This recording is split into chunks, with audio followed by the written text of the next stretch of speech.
I expected ballet to be hard. I didn't expect the doubt that came after I went all in. That's when I started questioning whether I belonged at all. My name is Aaron. Welcome to Faith and Reverence.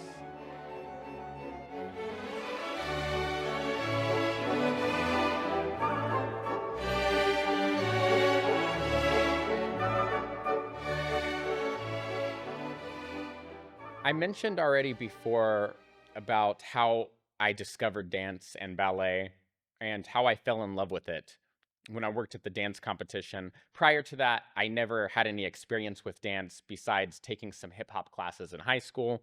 Dance was not something that was really on my radar. It really wasn't something that I cared about at all for the most part. And so when I fell in love with dance at the dance competition, watching these wonderful acts and experiencing that deep longing and passion for the first time, it really hit me like a ton of bricks. It was as if I had seen a person and fallen in love with that person for the first time. It was like love at first sight, if that even exists, but maybe it does, maybe it doesn't. That's obviously a conversation for a different time and a different context, but that was what I experienced for dance. And I just I started taking these private lessons. It was a very contained environment. It was very safe.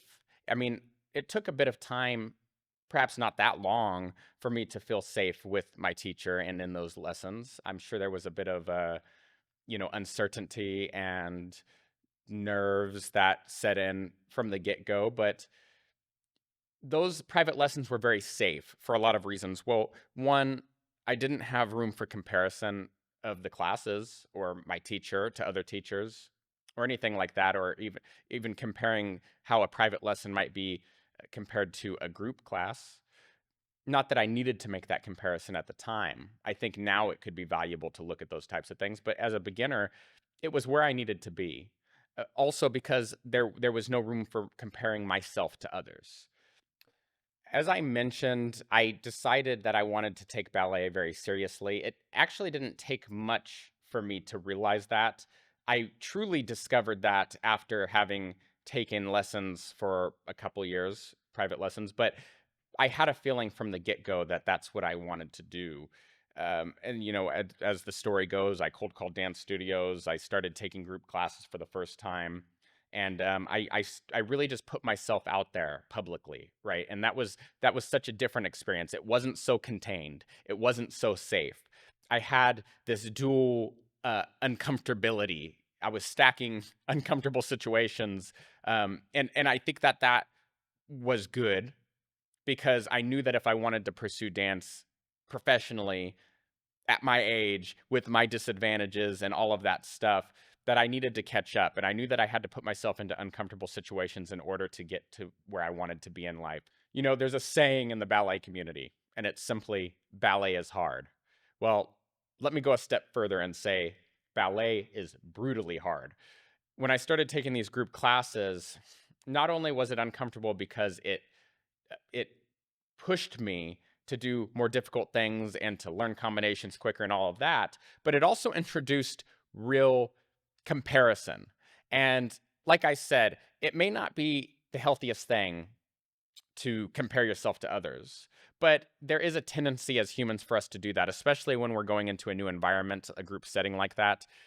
And whether I intended to or not, I believe there was a level, and maybe even still is sometimes, of me comparing myself to others. I try not to do that, but human nature sometimes we tend to do those things, even if we don't intend to, or even if they're not healthy. So it was very difficult in the sense that I'm seeing these people who know much more than I do because most of them have been taking classes for quite a while. They're a little more advanced than I am. And I'm just this newbie coming in, and I don't know anything. I don't know what a glissade is. I just barely know how to do some pliés, some tendus, some battements, things like that. I don't know what a glissade is, an assemblé. I don't know how to do a lot of different jumps and things like that. There are a lot of things that are very new to me. I had never really done fondus before. So learning a lot of this as you go in those settings is very difficult, and it comes with time. You don't master these things overnight, as we know in the ballet community. And that often applies to things outside of ballet as well. Anything that takes skill and technical, um, know how. But yeah, I did tend to compare myself to others, and I struggled with that a lot. And that's when doubt did creep in quite a bit. And it's, as I said, it still does sometimes. Nothing's perfect. I think we all have our doubts that we struggle with, but that's when it really started to kick in. And and this was like, like I said, the doubt didn't really come in prior to me starting ballet so much. It was after I started and really started pursuing it seriously. That's when I started experiencing those feelings. So Ivan, the owner of the studio, knew that I wanted to pursue ballet professionally, and he told me once that I needed to take intermediate classes. I told him I'm not ready for intermediate classes. His response was, "You just need to do it. You need to take those classes, not think negatively, and you need to push yourself." I believe that that advice is valid no matter what, whether you're trying to go professional or not. But my point is, that was some of the best advice that I've ever received in regards to ballet. I started taking those intermediate classes, and man, was it extremely difficult. It was extremely difficult. It tested my confidence, my endurance, my mental prowess. Uh, but I will tell you, it was one of the best decisions that I ever made and some of the best advice that I ever received. And I still pass that advice on to others. And I take beginner classes with some people, and I tell them, I say, you should go take the intermediate class on Sundays or Mondays. And they say, really? I don't know. And I say, yes, absolutely. You should take that class. It's not going to be easy, but you are going to learn a lot, and it's going to be really good for your growth. If that's what you're pursuing is growth, then absolutely you need to take those more advanced classes, because that's how you're going to learn. You're not going to learn by staying comfortable or being the best person in the class or anything like that. You're going to learn by being the worst person in the class. And not to say that's an exclusive requirement of learning, but that's how you really learn, and that's how you grow quickly. One thing became abundantly clear to me in this process, and that was, if I stood any chance of reaching my very lofty goals in ballet, I needed to put myself into very uncomfortable situations, and I needed to push myself to the absolute limit. There was a brief period of time where I was given the opportunity to take classes with academy students. These are kids that are maybe between the ages of 12 to 15 years old, and they started ballet, let's say, when they were 3 to 5 years old. And so they've been doing ballet consistently over the period of close to a decade. They are much more advanced than I am, and I would argue even much more advanced than most, if not all, of the students in the intermediate adult classes that I was taking. This was a rare opportunity, and it pushed me to my limits. This allowed me to discover the gap even more clearly, and it really got me thinking, do I even belong here? I began to wonder if I misheard God. Now, I don't mean to say that I heard from God audibly, but I did have a deep conviction that I was supposed to train in ballet and that I was supposed to take it very seriously.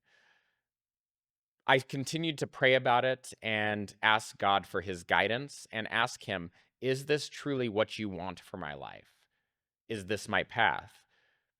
I didn't give up. I continued to train while I sought clarity and while I waited for God to reveal the answer to me. I was put at a crossroads. I had to choose whether to let doubt take over and to quit, or whether I should keep training and pursuing this to the level that I want to pursue it. Well, I decided to go all in, and I decided to keep on dancing. Once I made the decision to pursue dance wholeheartedly and to push through the doubts and the discomfort and to just go all in, I wish that I could say that things became easier. They didn't. In fact, they became more difficult.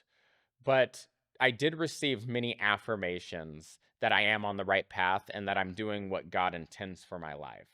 And really, there's no greater feeling than that, than knowing that you're fulfilling your purpose in life. Even if you don't understand the whole scope of it or understand where you're actually going, knowing that you're on the right path is very powerful, and it brings immeasurable joy and peace in your life. And I am just so happy to be on this journey and thankful to God for it. The discomfort that I felt was not a sign to stop. It was actually revealing how serious the pursuit actually was. And it was an affirmation for me later on that I was indeed on the right path.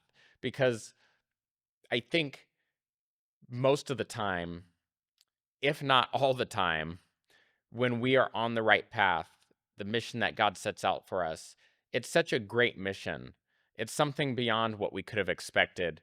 And it's beyond our own limitations that we place on things in our lives. So it becomes very uncomfortable to pursue that mission, and it's not easy. As I mentioned before, nothing good in life really is easy. And I would say it shouldn't be. So all I'll say is, if you're feeling like you're in a situation where things are very difficult, but you know that you get joy out of what you're doing and that it's actually what you want to do, and you feel that God affirms that, then I say pursue it. Don't let the doubt deter you. Don't let the fear deter you. Push through the doubt, push through the fear, and eventually you'll come to a point where you'll get your second wind and maybe your third wind or your fourth wind. I think we need multiple of them.